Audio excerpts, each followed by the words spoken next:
नमस्कार विद्यार्थी मित्रांनो, मी विशाल साडा आपल्या सर्वांचे आपल्या चॅनलमध्ये स्वागत करतो. विद्यार्थी मित्रांनो, आजच्या व्हिडिओमध्ये आपण महाराष्ट्र वनसेवा परीक्षा 2018 मीन्स 2018 मध्ये जी वनसेवेची परीक्षा झाली होती त्या परीक्षेमध्ये गणित व बुद्धिमत्ता म्हणजे मॅथ्स आणि रिझनिंगवर आलेल्या प्रश्नांपैकी काही प्रश्नांचं आजच्या व्हिडिओमध्ये आपण डिटेलमध्ये एक्सप्लेनेशन करणार आहे. डिटेलमध्ये आपण त्याचं डिस्कशन करणार आहे. कारण की बघा, वनसेवा आपली ही जी परीक्षा आहे या परीक्षेमध्ये जसं आपल्या सर्वांना माहिती आहे की आपल्याला 4 विषय आहेत. त्यापैकी एक विषय आहे म्हणजे मराठी, इंग्लिश, चालू घडामोडी आणि गणित बुद्धिमत्ता.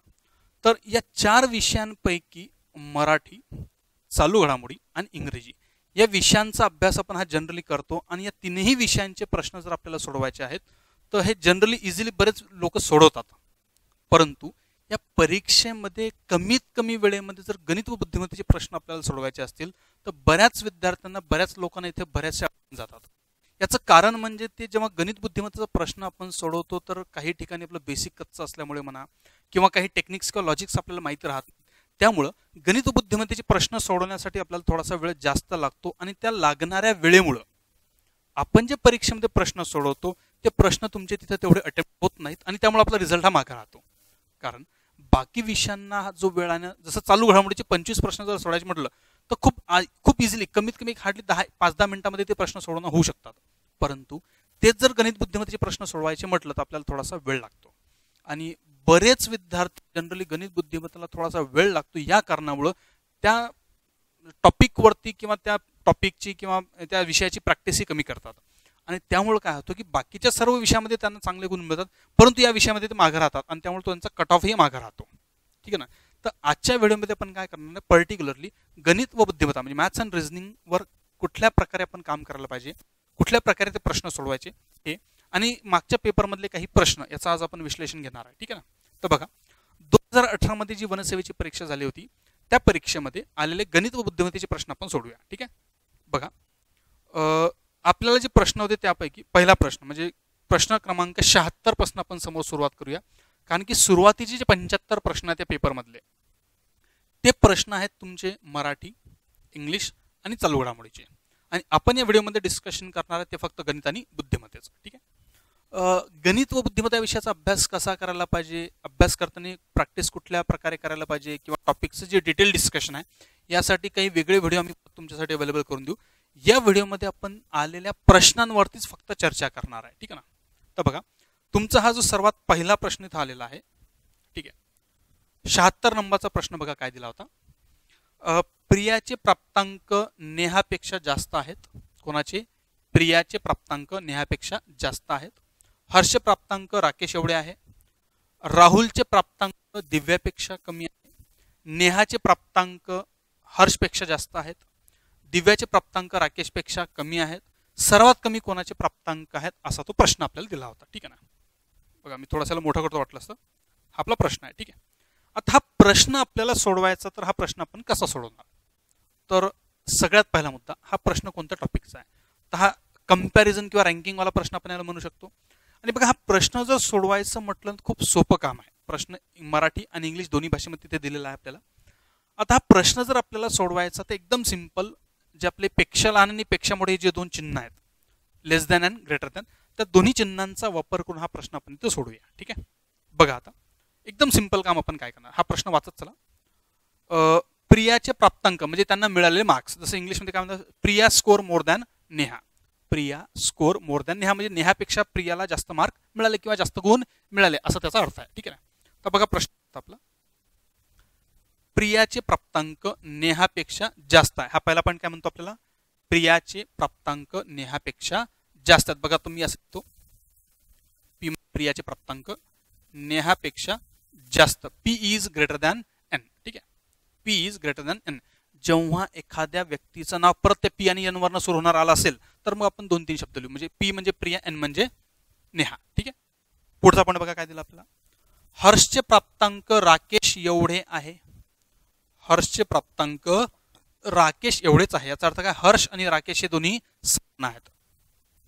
Harsh is equal to Rakesh. Harsh is equal to Rakesh या दोघांचे गुण, दोघांचे मार्क आहेत समान आहेत. ठीक आहे.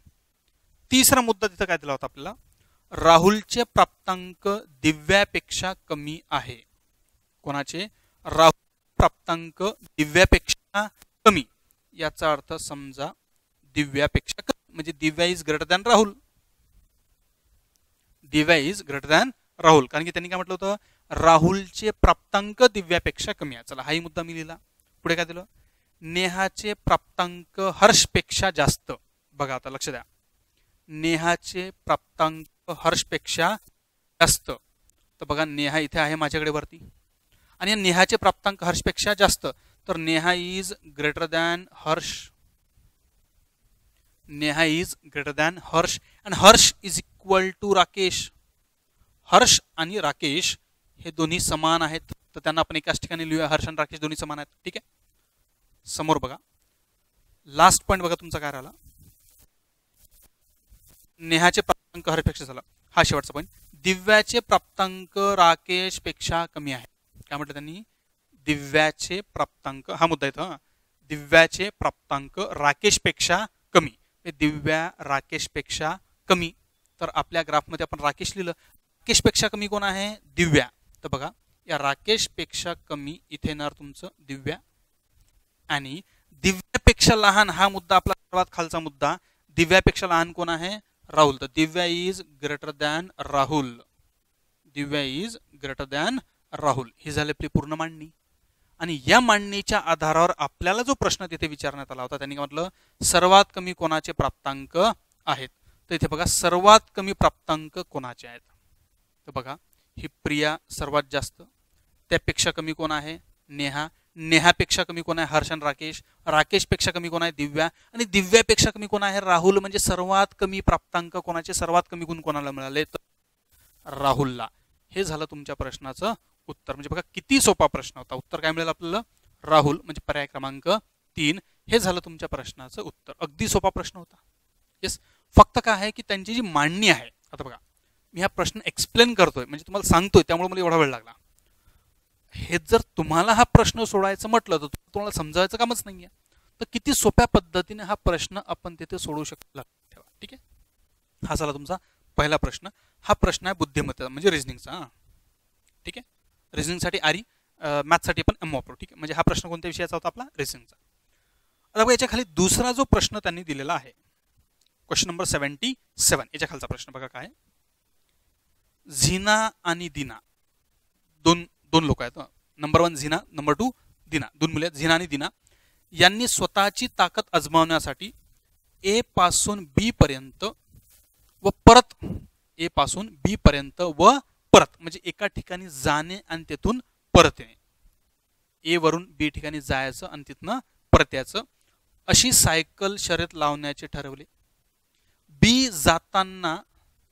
बी पर्यंत जाताना झीनाने दर ताशी 30 किलोमीटर, तर ए पर्यंत जाताना दर ताशी 30 किलोमीटर अंतर कापले. याचा अर्थ बघा, पहिला व्यक्ती कोण आहे? झीना. ठीक आहे, वाटलंच ते चला इकडेच लिहू आपण. झीना जाताना 30 आणि येताना 10. इथे एक मुद्दा वापरा तुम्ही, सिंपल पॅटर्न मध्ये सांगतो तुम्हाला. ए पासून बी पर्यंत आणि बी पासून ए पर्यंत. असे एक काम करा, पहिले आपण प्रश्न समजून घेऊ. शेवटी काय दिलं, सगळ्या शेवटी काय विचारलं होतं आपलं, जर दोघींनीही एकाच वेळी शर्यत सुरू केली असेल तर निकाल दर्शवणारा उचित पर्याय निवडा. निकाल दर्शवणारा उचित पर्याय निवडा. तर निकाल दर्शवणारा पर्याय आपल्याला निवडायचा, बरोबर ना. तर एक काम करू आपण, पहिले यांचा सरासरी वेग आपण काढून घेऊ काय राहणार आहे, कारण की ए पासून बी ठिकाणी जाणे आणि बी पासून ए ठिकाणी परत येणे, बरोबर ना. तर बघा काय दिलं, झीना जाताना कोणत्या वेगाने गेली? 30, आणि येताना कोणत्या वेगाने आली? 10. तर 30 आणि 10 यांचा सरासरी वेग काढा. आता यांचा सरासरी वेग निघतो बघा, झीना आणि दिनाचा सरासरी वेग काय निघणार? सरासरी वेग काढायचा असेल आणि अंतर समान असेल, सरासरी वेग काढायचा आहे आणि अंतर समान आहे, ए पासून बी पर्यंत, बी पासून ए पर्यंत अंतर समान असल्यास सरासरी वेग काढताना 2xy upon x plus y चा वापर केला जातो.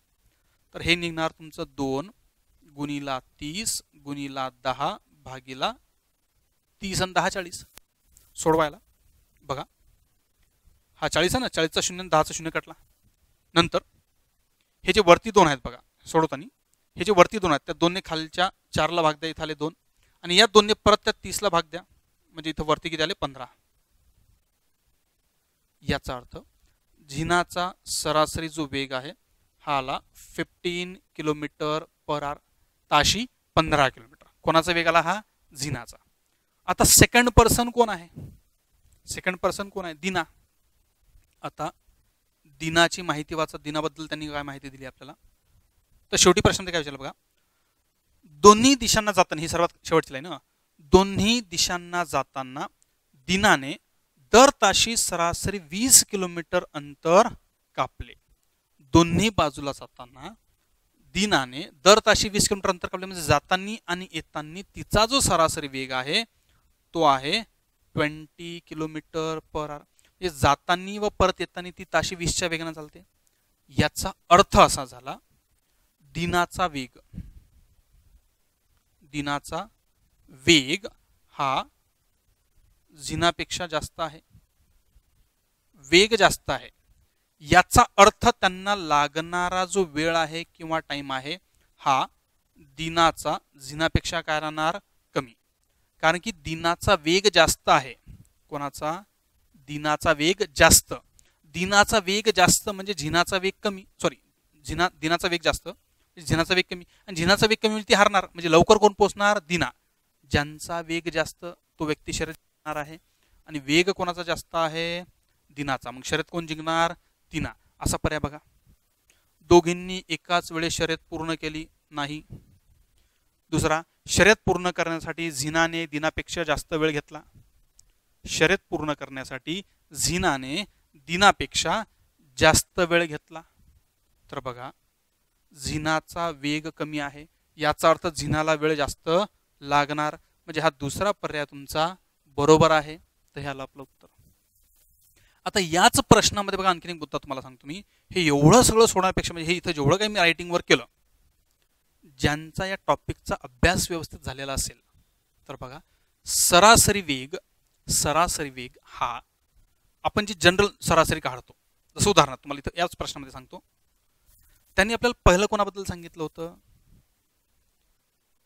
इथनं बघा, बी पर्यंत जाताना झिनाने दर ताशी सरासरी 30 किलोमीटर व ए पर्यंत जाताना 10. म्हणजे झिनाने जाताना 30 व येताना 10. एक वेग आहे 30, दुसरा वेग आहे 10. तर तुम्ही काय करायची? सरासरी काढा. सरासरी वेग नाही, फक्त सरासरी. 30 आणि 10ची सरासरी, 30 आणि 10ची सरासरी किती निघते? 20. 30 आणि 10ची सरासरी किती निघते? 20. तर ही जी सरासरी वेग आलेली आहे, सरासरी वेग या सरासरीपेक्षा कमी राहतो. सरासरी वेग आपण जी नेहमी जनरलची सरासरी काढतो, बरोबर ना, ॲव्हरेज जे आपण काढतो, जनरल ॲव्हरेज जो राहतो त्या ॲव्हरेजपेक्षा ॲव्हरेज स्पीड म्हणजे सरासरी वेग हा काय राहतो? कमी. मग इथे तुमची जनरल सरासरी किती होऊन राहिली? 30 आणि 10ची 20. तर सरासरी वेग हा 20 पेक्षा कमी.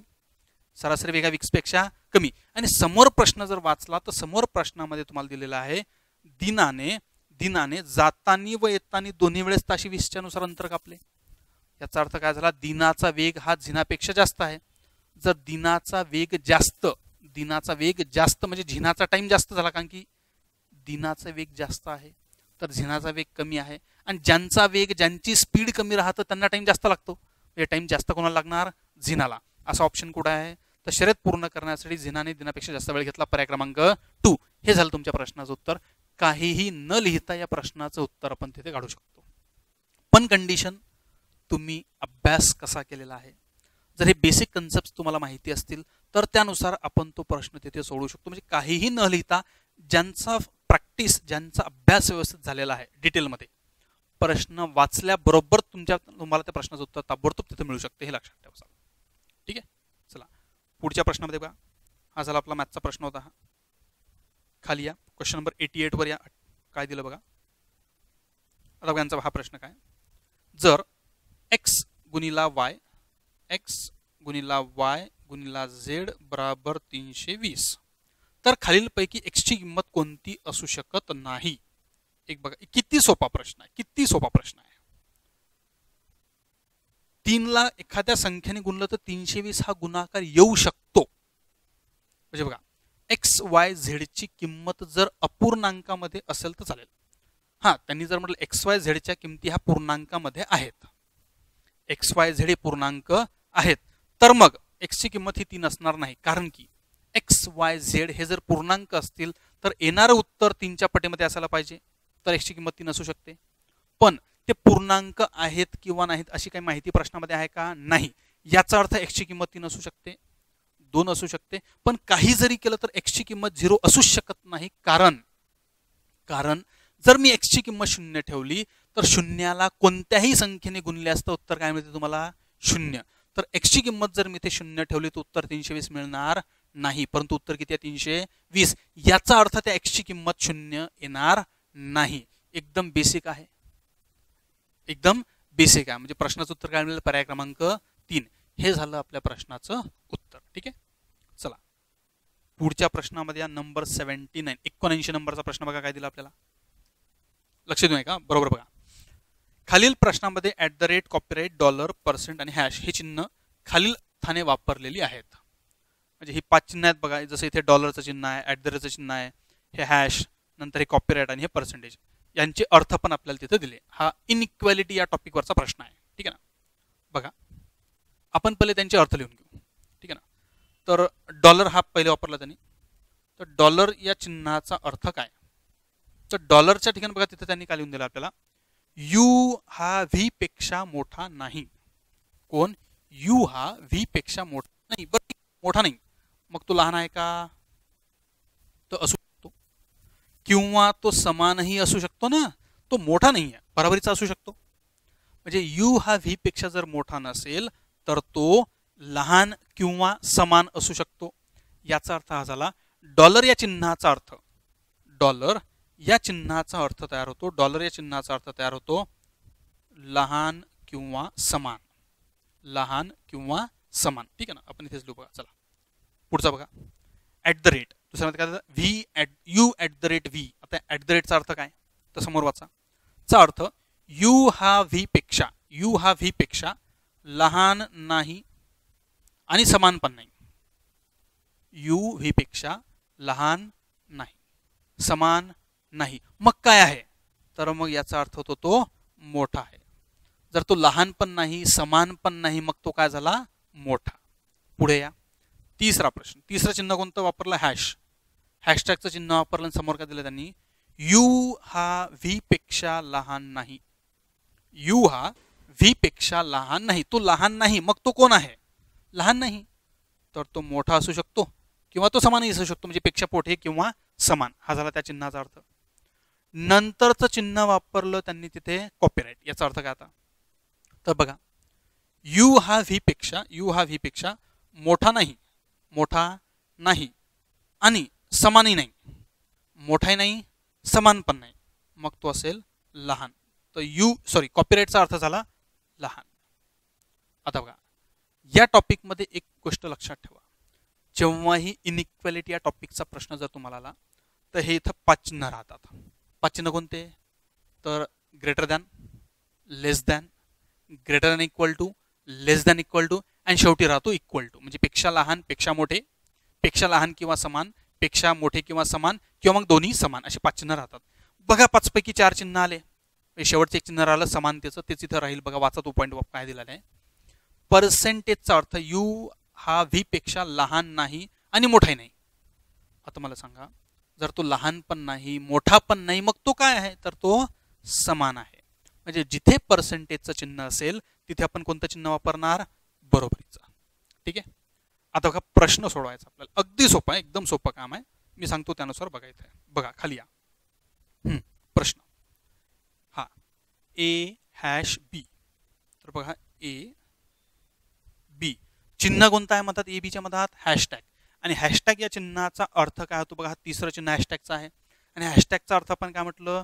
मोठे किंवा बरोबर, ग्रेटर ऑर इक्वल. तर इथं आपण लिहिणार ग्रेटर ऑर इक्वल. म्हणजे A is greater than or equal to B. ठीक आहे. समोर या. दुसरा काय म्हणतो ते B@S. तर हा S मी इथे लिहिला, पण चिन्ह कोणतं आहे? @ सर @ या चिन्हाचा अर्थ काय? हा 2 नंबरचा @चा अर्थ काय? Greater than. @ म्हणजे काय? Greater than. Means B is greater than S. हे चिन्ह वापरलं मी इथे. ठीक आहे. तिसरं बघा तिथं काय दिलं? $Z. तर मी इथे लिहितो Z. आणि S आणि Z मध्ये चिन्ह कोणतं आहे? डॉलर.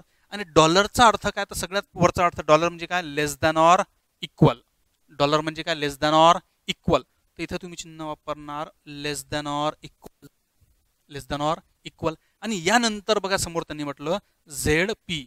झेड पी चिन्ह कोणतं त्यामध्ये, पर्सेंटेज, आणि पर्सेंटेजचा अर्थ काय होतो, समान. चला, हे झालं एक समीकरण किंवा इक्वेशन तयार. आणि या इक्वेशनवरनं आपल्याला तिथे जे 3 निष्कर्ष त्यांनी दिलेले आहेत, हे जे 3 कन्क्लुजन आपल्याला त्यांनी दिले, या 3 पैकी कोणतं निष्कर्ष किंवा कोणतं कन्क्लुजन चुकीचं आहे किंवा बरोबर आहे ठरवायचं आहे.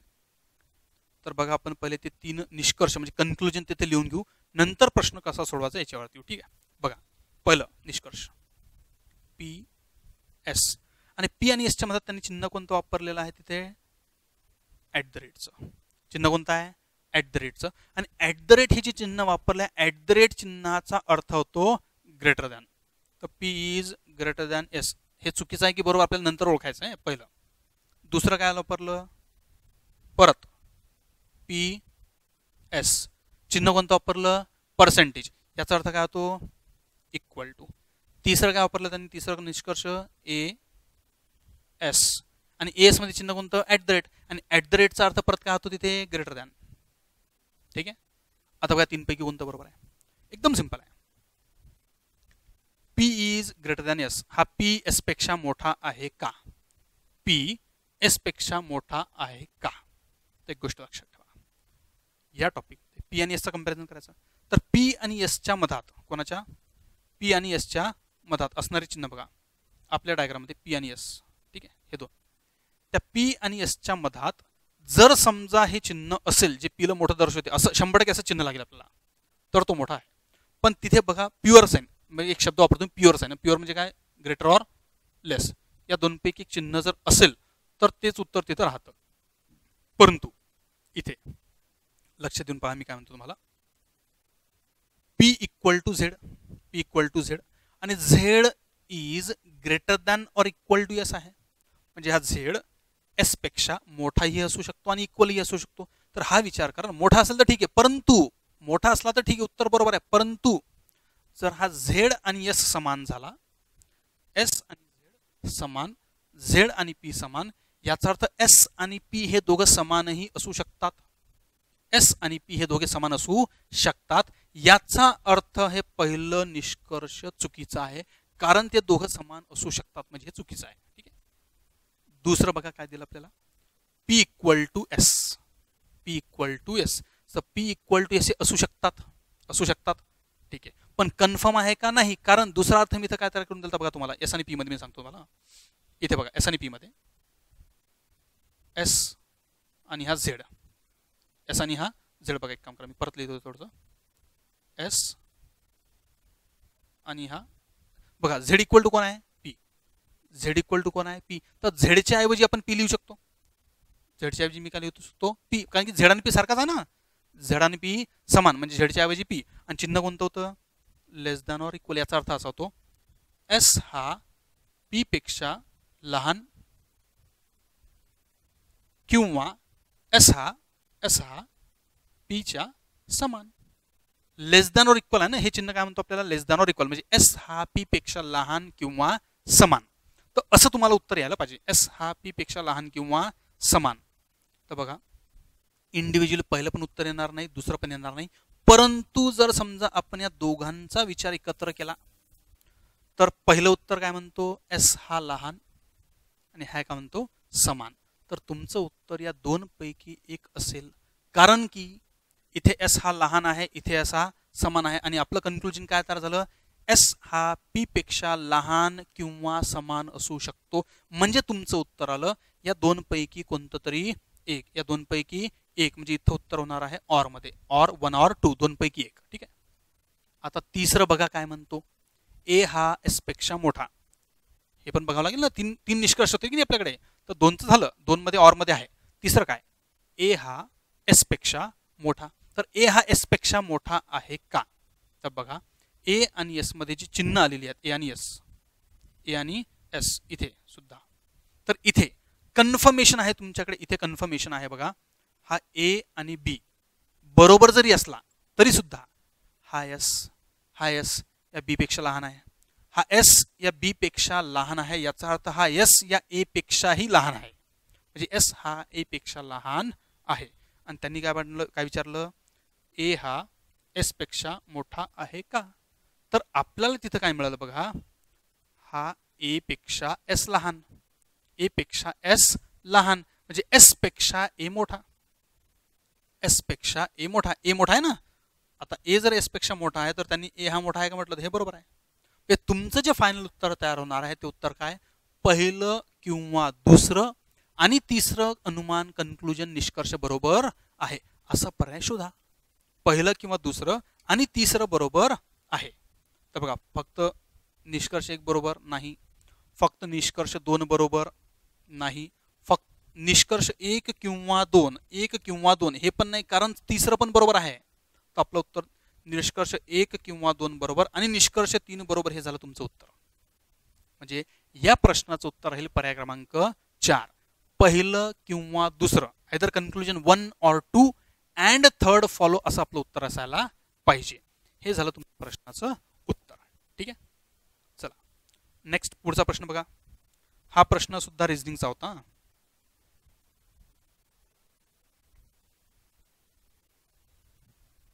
चला क्वेश्चन नंबर 80. आता बघा, हा प्रश्न मॅथचा, मॅथमधला प्रश्न, गणिताचा प्रश्न बरोबर वाचा. अनिलने प्रत्येकी एका पेन्सिलपेक्षा 8 रुपये जास्त किंमत असलेली, बघा, अनिलने प्रत्येकी एका पेन्सिलपेक्षा 8 रुपये जास्त किंमत असलेली 16 पेन, त्याने 16 पेन विकत घेतले. किती पेन घेतले? 16 पेन. आणि त्यांची किंमत काय, पेन्सिलपेक्षा 8 रुपये जास्त. जी काही पेन्सिलची किंमत असेल त्यापेक्षा 8 रुपये जास्त. खूप सोपा, अगदी सोपा प्रश्न. पुढे या. प्रत्येकी 30 किंमत असलेल्या 12 वह्या, 30 रुपये किंमत असलेल्या 12 वह्या म्हणजे नोटबुक समोर या. प्रत्येकी 10 किंमत असलेल्या 10 पेन्सिल, 10 रुपये किंमत असलेल्या 10 पेन्सिल म्हणजे पेन्सिलची किंमत झाली 10 रुपये. पेन्सिलची किंमत किती झाली? 10 रुपये. आणि पहिलं काय म्हटलं होतं, एका पेन्सिलपेक्षा 8 रुपये जास्त, तर पेन्सिलची किंमत 10 आणि त्यापेक्षा 8 रुपये जास्त म्हणजे झाले 18 रुपये. तर गुणीला 18. हे वरचे होते तुमचे पेन, वही, पेन्सिल. ठीक आहे ना, शब्दांवर जाऊ नका, म्हणजे सर हे काय, तर आपलं हे महत्त्वाचं, रायटिंग महत्त्वाचं, आपल्याला उत्तर पाहिजे. समोर या, समोर या. प्रत्येकी एक वही, एक पेन्सिल. आता बघा समोर, हे 10 किंमत असलेल्या 10 पेन्सिल आणि चंद्र बघा काय लिहिलं, आणि प्रत्येकी एक वही व एक पेन्सिल यांच्या एकत्रित किमतीपेक्षा, काय म्हटलं, प्रत्येकी एक वही व एक पेन्सिल. आता एक वही आहे 30 रुपयाची, एक पेन्सिल आहे 10 रुपयाची, म्हणजे एकत्रित किंमत झाली 40 रुपये. एक वही, एक पेन्सिल यांची एकत्रित किंमत झाली 40 रुपये.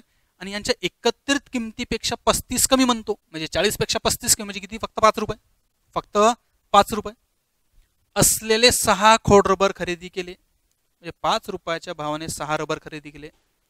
अनिलने खर्च केलेली एकूण रक्कम दाखवणारा पर्याय निवडा. तर अनिलचा एकूण खर्च किती? करा पटापट, गुणा करा फटाफट. बघा, 5 रुपयाच्या भावाने 6 रबर म्हणजे 6 पंचे 30 रुपयाचा खर्च इथे झाला. 10 रुपयाच्या भावाने 10 पेन्सिल म्हणजे 100 रुपयांचा खर्च तुमचा इथे झाला. चालेल ना? ठीक आहे, वरती या. 16 रुपयाच्या भावाने 18 पेन्सिल घेतल्या, म्हणजे 16 गुणीला 18, 16 गुणीला 18. आता 16 गुणीला 18 म्हणजे हे झाले 288 रुपयाचा खर्च. आणि 30 गुणीला 12, 12 ते 36, 360 रुपयांचा खर्च. असा एकूण खर्च किती? बेरीज करायची. 8 नंतर 8 आणि 6, 8 आणि 7 14, 14 आणि 3 17, 7 हातचाला 1 2 आणि 2 4 आणि 3 7, 778 रुपये एकूण हा तुमचा खर्च झाला. तर कुठं आहे बघा 778, हा पर्याय कुठं तुमच्याकडे 778, पर्याय क्रमांक 2, ऑप्शन 2 हे झालं तुमच्या प्रश्नाचं उत्तर. यानुसार हे प्रश्न आपण सोडवणार हे लक्षात ठेवा. यस, चला बघा, हे 5 प्रश्न झाले. अशाच प्रकारे आपण प्रत्येक व्हिडिओमध्ये 5-5, 7-7, 5-5, 7-7 प्रश्नांमधले डिस्कस करत जाऊ. हा व्हिडिओ जर तुम्हाला आवडला असेल तर आमच्या ॲग्री अड्डा या चॅनलला सबस्क्राईब करायला विसरू नका. व चॅनलला सबस्क्राईब केल्याच्या सोबतच बाजूला जे बेल आयकॉनचं बटन राहतं त्यालाही प्रेस करायला विसरू नका, कारण की जेव्हाही आम्ही याच्या पुढचा व्हिडिओ तिथे टाकणार ताबडतोब तुम्हाला त्याचं नोटिफिकेशन तिथे मिळू शकते. यस, हा व्हिडिओ जर आवडला असेल तर नक्की आपल्या मित्रांसोबत याला शेअर करा आणि जे लोक पहिल्यांदा हा चॅनलला पाहतात किंवा फर्स्ट टाइम या चॅनल जर पाहत असाल तर चॅनलला आठवणीने सबस्क्राईब करा. ठीक आहे, चला थँक्यू. पुन्हा लवकरच भेटू याच्या पुढच्या व्हिडिओमध्ये. याच्या समोरचे जे राहिलेले प्रश्न आहेत म्हणजे एकूण 25 प्रश्न आपल्याला सोडवायचे आहेत, त्यापैकी फक्त 5 प्रश्नांवर चर्चा आज आपण केली. राहिलेले प्रश्न पुढच्या व्हिडिओमध्ये पण परत घेणार आहे. क्लिअर? चला थँक्यू.